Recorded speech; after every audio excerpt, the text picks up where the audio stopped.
Today's story is Winter Kingdom Part 1 by Aakash Sharma.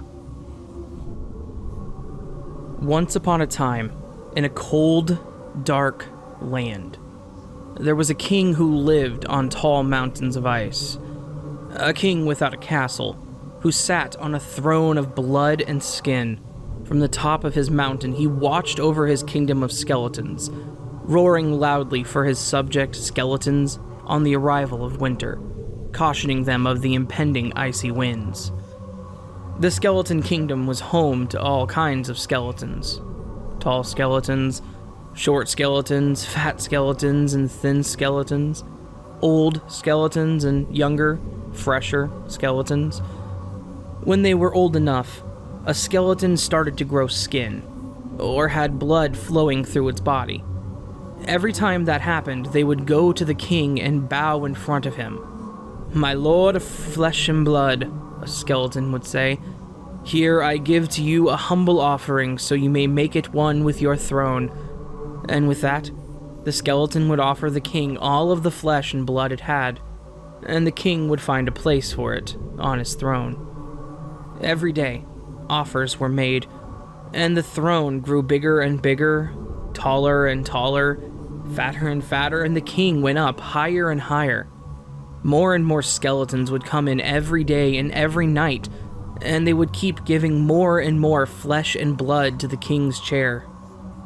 The king's throne eventually grew so tall, his voice became faint and soft to the ones who stood below. But the skeletons did not stop, like obedient subjects, making their humble contributions to the throne. Every day they added, and every night they added. "My lord, I come to offer you more of my own flesh and blood, and I hope my humble offerings give more strength to your throne." And in reply, they heard just a distant mumble from high up. The throne eventually went up so high, the throne became a living tower, covered in flesh with veins of blood flowing through it. If you were still enough, a faint heartbeat could be heard from within the tower. The tower went so high up, the skeletons believed that it might have pierced through the skies. One day, a skeleton bowed in front of the tower, fresh blood dripping from his bony white hands, and a handful of extracted flesh tied neatly with ropes on his back.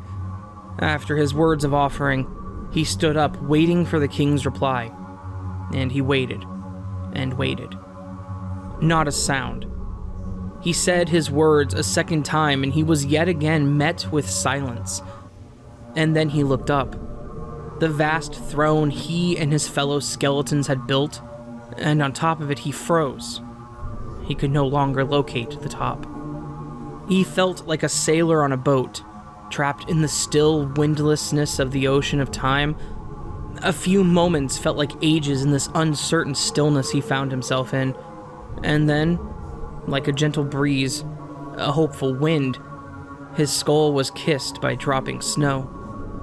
He waited for the king's roar, knowing full well that it may never come. The king was lost in the skies. The skeletons rejoiced that day. They had finally gotten themselves rid of the fleshed king that ruled over this land of bones. They had finally found freedom. The skeletons sang all day, and they sang all night. They danced till their bones came apart and fell on the icy terrain below, but they put it back together and danced some more. They sang wildly while the moon watched silently. They continued their songs even when the moon had hidden under the blanket of a sunless winter day. And as time went on, the skeletons had found themselves used to this life without a leader, and lived life free and happy. Eventually, their skins began to grow back, and blood began to flow into their veins. The snowfall never stopped, and the winds grew even colder, and with the growth of their skin, the cold finally touched them. But the cold was not so gentle. It was fierce, with icy teeth aimed on their skin, wanting to bite through their skins and freeze their blood. And bite it did. The skeletons had never felt the cold before, They had no understanding of it, but with the growth of their skins, they felt the harsh cold for the first time, and with this new agony, they had to live. The old ones died first, and then the youngest ones found themselves frozen in the cold. The skeletons fought against each other, accusing each other of being at fault for this unescapable cold of the harsh winter. And with that, eventually, the skeleton kingdom found itself buried in the snow. The few that lived now found themselves slaves to the ice. By this time, they could not find a way to rid themselves of their skins either. The flesh had found roots in their bones, and was now an eternal part of them. Every summer they lived in peace, but that was only before. Now, with summers, they found themselves preparing for winter, and with winters they prayed for the summer's return. They had tried to get their king back, readying themselves for heavy and heartfelt words of apologies and for the punishments that may follow. Yet, the living tower had been darkened and withered by the icy winds of winter, and the king lay trapped on his tower of rot. And so, with heavy hearts, the skeletons finally accepted their fate of agony and hardship, and are now subjects of the winter. My mother stood up straight, looking down on me as she smiled warmly, thinking I had fallen into a deep slumber, as she cautiously paced in a gentle manner to the door and gently shut it, leaving only a tiny sliver of light seeping into my room. Sleep hadn't taken me yet, and I opened my eyes to the dark room. The tiny amount of light that the door allowed in formed a line on the front wall of the room, vertically reaching from the top of the window to the floor. I had made sure the windows had been kept covered by the blinders as tightly as possible, so that I couldn't accidentally find myself looking out of it, or anything accidentally looking in. I shivered at that thought. When I was 7 years old, my mother had been in the hospital, giving birth to my sister, and I had been staying with my Aunt Greta at the time. I'd been watching TV late at night. Aunt Greta didn't care much about me going to sleep at the time my parents had set for me, but she herself, exhausted and possibly, maybe even slightly drunk, had found rest on the couch, sitting next to me, while the television flickered with various colors illuminating her skin, edging towards the moment a light bright enough would jerk her out of her sleep. Aunt Greta won that battle, and managed to keep her sleep, but not me. I was on the losing side, and sleep had finally begun to tug at me. I tried distracting myself, shaking my head, and looking around my room. That's when I made the grave mistake of looking at the front window next to the staircase in the living room. 2 eyes stared back at me, shining white with a touch of red in them. A demonic horned outline stood out, sinisterly grabbing a hold of my gaze with the hellish stare it had locked me into. I don't remember the exact moment I let go, but my aunt was there to comfort me, calming me down, and the thing outside the window just stood still, flinching a little. "It's just a cat," Aunt Greta said comfortingly, yet slightly irritated. Shooing the horrid thing away by tapping the window lightly, it pounced through the window and out of my sight. Innocent as that encounter had been all those years ago, it had instilled in me a heavy fear of cats and looking through the windows in the dark of the night. Yet, tonight, I felt a different kind of heaviness. One that came with feelings of gloom and sadness. The story my mom told me about the skeletons was not a stranger to me. Yet it was one story I could not find myself to bear. I felt like an idiot, asking to hear that story again. My mom had told it to me a few months back, and I felt the same melancholia back then. I felt that I'd grown stronger within to be able to bear that dark tale once more, yet I had only found myself feeling bad about the skeletons. Even a tiny bit of guilt for keeping their suffering alive by asking that tale to be spoken again. I had pretended to fall asleep in hopes of my mother leaving the story undone and walking out alone, leaving me to face only my silly fear of the dark, and not this heavy air of sadness that had been left behind. What was the point of that story? I asked myself. There was no moral attached to it, not a wholesome outcome. It was a story that tied an iron chain around my tiny, 11-year-old heart and tossed it to the bottom of the river. I still feel the same way after all these years anyway. And the way she would tell it, it made the whole experience even more depressing. So vivid and indifferent with her narration it was unsettling. But thankfully, that night was not a snowy night. It wasn't even winter yet. That night was a rainy one. There was no storm, not like I would have minded that anyway. It was a calm, gentle rain with distant, soothing rumbles of thunder. I closed my eyes to sleep through the gloom that I felt, but the moment I did, images of the skeletons building a tower of extracted skin and blood and dancing to the moonlight filled the darkness. I tried to think of other things, but the skeletons had already wrapped their bony fingers all around my imagination. I didn't want to open my eyes and look around, and seeing the risk the blinders in the window somehow opened. So I buried myself in the covers and shut my eyes. My main concern was to just fall asleep somehow. But slowly, I opened my eyes. Just a tiny peek. Just a tiny peek, and nothing would go wrong. I looked out the covers and scanned the room. The tiny line of light was gone. My mom had probably already gone to sleep. My eyes then moved a slight left to the drawer, a pile of unread books on top of it, and then the window. Nope. I got out of the covers and ran to the door, all while imagining eyes of that horrid thing in the window I saw all those years ago following me. I shut the door behind me and decided to sneak into my parents' room. I knew I wasn't supposed to sneak out this way. My mom had a strict bedroom curfew of 9 p.m. for us kids.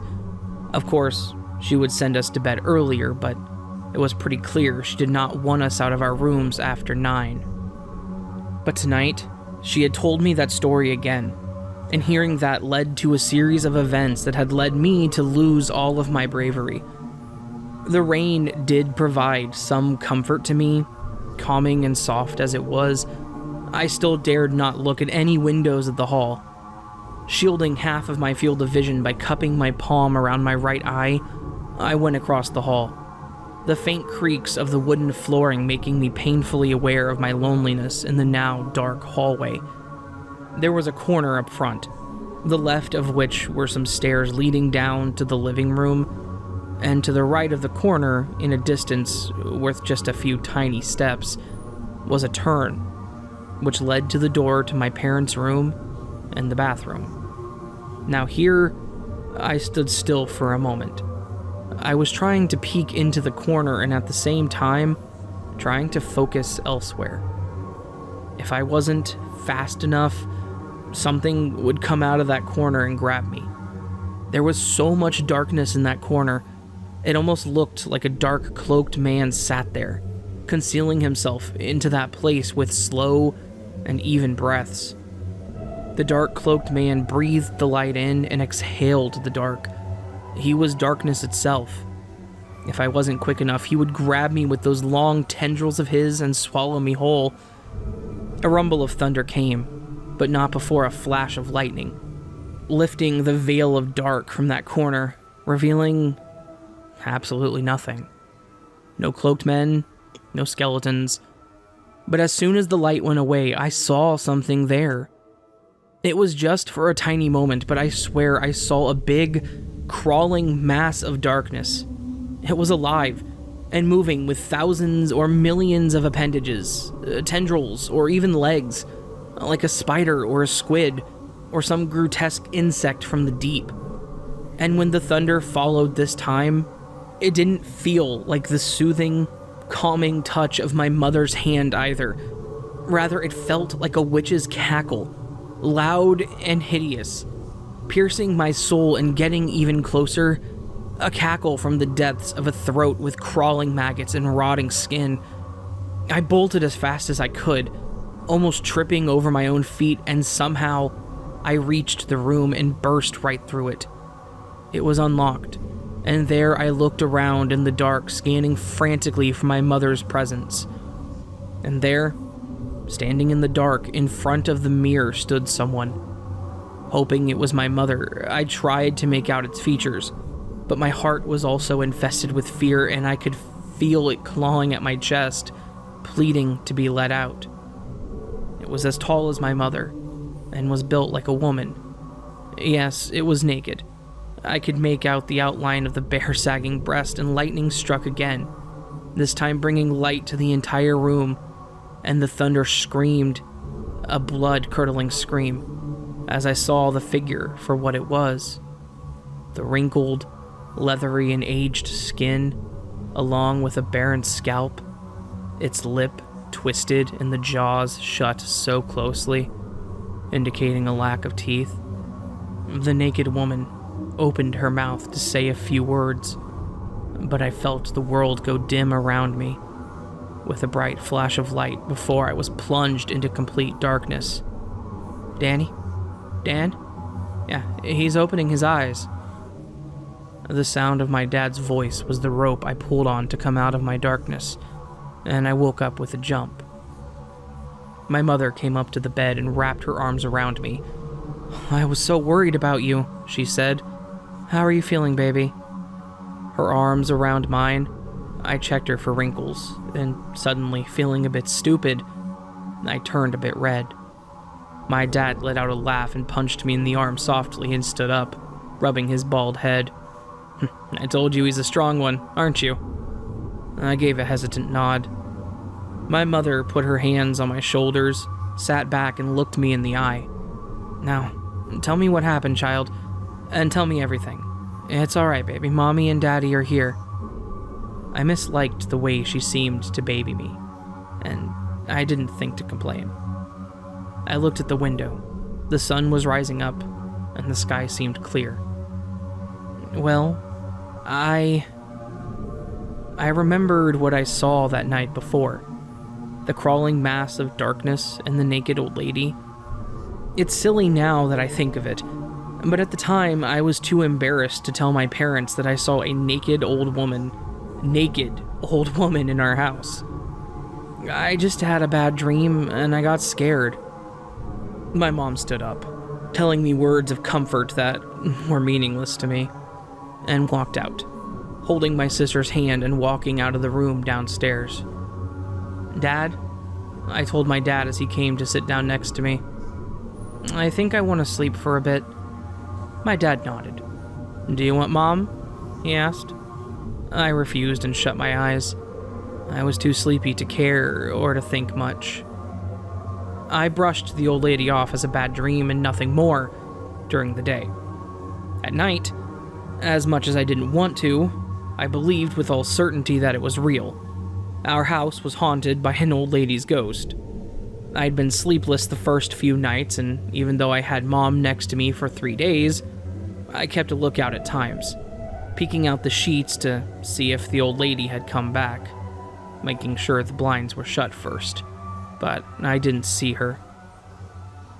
A few weeks passed, and I figured it was just a bad dream. A year or two later, I pushed it to the rear end of my mind. It was winter, and the first batch of snow had made its way to my hometown. Flecks of snow buried themselves in my hair and their cousins and made their place on the ground, forming a white path home. My sister and I usually walked home from school together. I usually was on my own while my sister talked to one of her friends. I didn't really know any of them. She and I had never been close, and during school we drifted apart even more. She was in middle school, and she already knew what an enormous loser I was. I used to sneak out the school from the back as to avoid Zachary Levitt and his henchmen. They never put a hand on me, and that's how they got away with it. I felt ashamed, unable to stand up to them. Their words bit into me like rows of sharpened teeth. The trouble began when a white cat had found itself in front of the school, and it got too close to me. I cried because it kept hissing at me. A lot of people happened to see that. A lot. Zachary rode past us in one of his friend's car. I averted my eyes so as to not attract any attention, but the more I tried to look away, the surer my chances of being harassed were.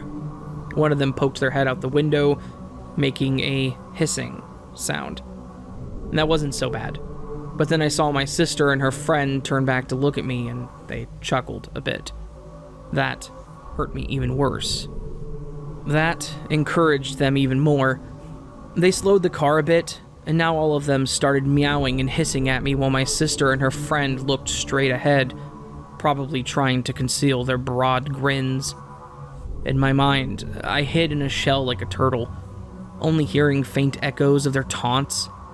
Every time I got mad enough and yelled a few colorful words of my own, they pulled back their fists, ready for a fight.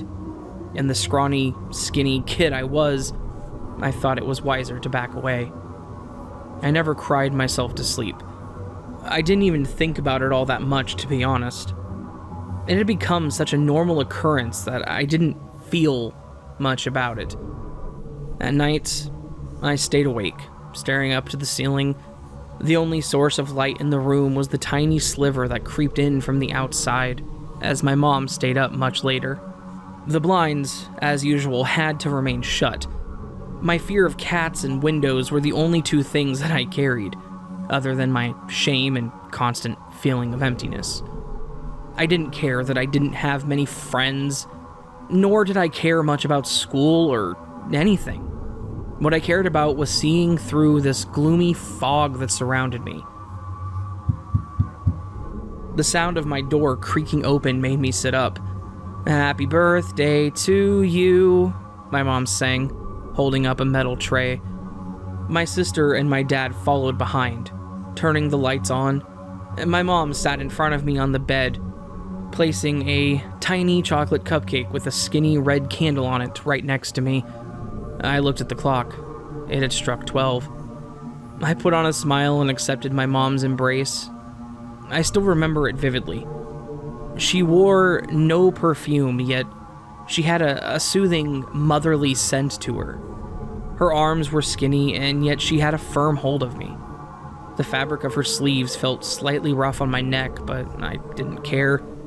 She planted a kiss on my cheek. "You're a man now, son," my dad said. He still wore his uniform. He probably got the cake while patrolling, and he would probably have to go back to patrolling after this. 18 years, my mom said, smiling. "I can't believe I'm that old now." She laughed a bit. "Ellen, wish your brother a happy birthday." Ellen came to me, giving me a forced, loose hug, and wishing me awkwardly and then moving back next to Mom.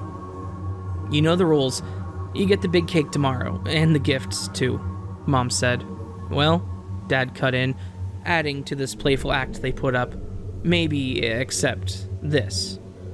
My dad handed me a white, unmarked box. "Open it," he said with a grin. A lamp. A lamp that gave off a blue light. Nice. "Well, it isn't much, but like your mom said, you get the real gifts tomorrow. We have to keep it exciting, you know." My dad gave me a wink. "But I figured you'd probably have more use of this thing tonight." I thanked them all, and eventually they departed for the night. I couldn't sleep that evening. I was trying to get myself excited for tomorrow, but I felt nothing but emptiness. I felt like the best of my life had been over sometimes, and tonight was one of those times. I flicked the light on, giving the room a blue tint and creating a million shadows with a dim nightlight, and then turned it off, sending the room back into the darkness. It was better this way. The shadows formed strange shapes that I didn't want to see, yet my thumb decided to flick the switch, creating an army of shadows in the room once more, and so it went for a long while. Tomorrow was Sunday, so I could stay up a bit later. My own room had begun to make me uncomfortable, so I decided to go downstairs and watch some TV, lamp in hand. I left the room. I walked straight to the hall. The window tapped slightly as tiny snowflakes touched it on their way down, and yet I could not bring myself to look that way. Like I said, the fear was one of the things that I had always carried with me. The bathroom lights were on. My mom was in there. Her bedroom door was wide open. She sang a soft tune in the bathroom, and it just confirmed her presence in there. I would never forget that tune. It sounded like something old and gloomy. It provoked strange imagery in my mind, but only vague shapes that I couldn't place. Coupled with the winter winds outside, it would form an almost haunting scenery. The dark corner was still there. The light from the closed bathroom had not reached far enough. It was peeking at me, threatening to show me horrid things in itself. Thankfully, I had the lamp in my hand for that. The light my mom and dad had given me, and I flicked it on, sending all terrible entities in the dark fleeing away and leaving behind an innocent corner. I went down the stairs and into the living room and watched 10 minutes of mindless television, and my eyes began to get drowsy. Turning it off, I went back upstairs, readying myself for the sweet hold of restful sleep. I took the final step, looking down to flick the light on to scare the darkness in the corner away.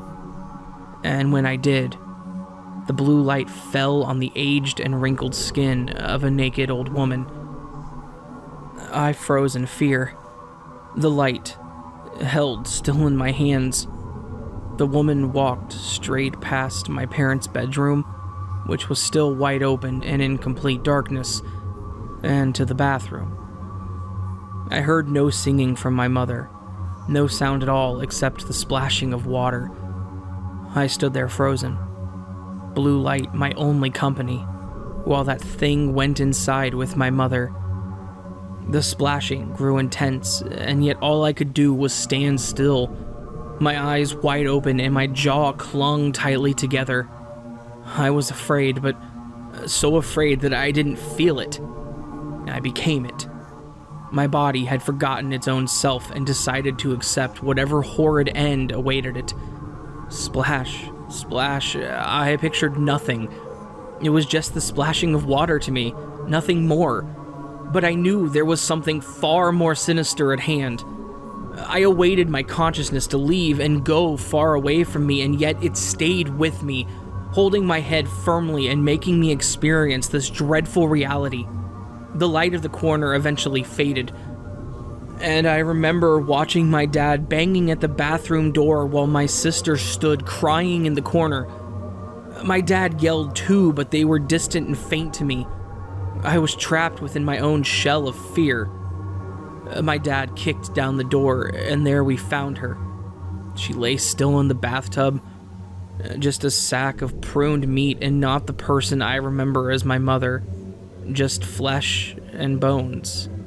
Flesh and bones. And then I realized the irony of it, and it seemed morbidly funny, and I let out a slight chuckle. My lips quivered, not knowing whether to laugh or to mourn. Tears flowed down my cheeks as I fell on the floor, my throat threatening to tear as I cycled between crying and laughing, and then just weeping. Mom was dead, and it was my fault as well. I should have entered. I could have helped her, if it wasn't for my stupid fucking fears. I ate my birthday cake while my dad spoke to the other officers who'd come during the morning hours. His eyes had been bloodshot red, and it seemed like he was done crying, yet he sat, putting on a strong face. My dad helped me dress up for the funeral. I was in shock since her passing, and I barely spoke or got anywhere on my own. On our way, watching the snowy winter land that our hometown was now transformed into, I remembered the old lady. I hadn't told anyone about that. How could I? It had been just a nightmare, right? And even if it wasn't, was I to tell them that I let a ghost drown my mother in a bathtub, even though the cause had been marked as an accident? I embraced myself. The funeral was going to be hard on me, but I had to face it. After walking through the few early arrivals, my grandparents and some uncles, all from my father's side, I stood next to my dad. But my sister wanted to have some time alone with my mother, so Dad let her go first, simply patting her on the shoulder. I stood next to him, hearing him talk in whispers. As I looked down to the ground, I looked at the entrance of the church, turning my head away from the grim atmosphere, and there I saw the outline of a person, a woman. I tried to make out which aunt or neighbor she was, but then she just walked out in a hurry. I chalked it up to an honest mistake and began to turn back, just when I heard my sister scream.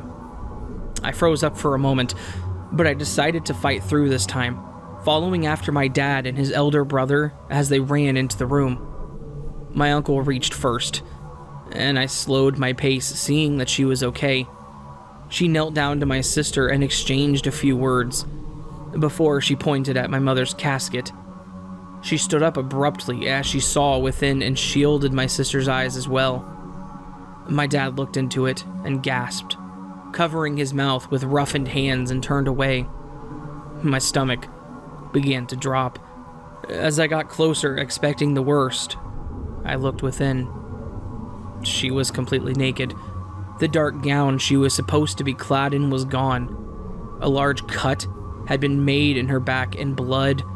It was clean and dry. Mom no longer even looked like my mother. I'd come to a horrible realization as the contents of my stomach began to rise up to my throat. All that was left of her was flesh and blood.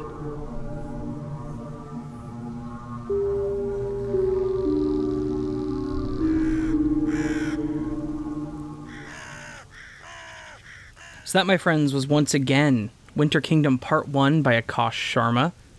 Aakash Sharma is the author of the absolutely amazing series Raventown, a series I narrated and genuinely loved, so if you haven't heard that one, I do highly recommend you go check it out. All that said, friends, I hope you did enjoy this, and if you did and would like to become part of the Nevermore, please do consider subscribing and hitting that bell icon. You can also follow me on all my social media pages, and check out my website, or support the channel through Patreon or Coffee. All of it optional, all of it appreciated. That said, friends, hope you have a beautiful day, and I hope to see you in the next video, but until then, sleep well.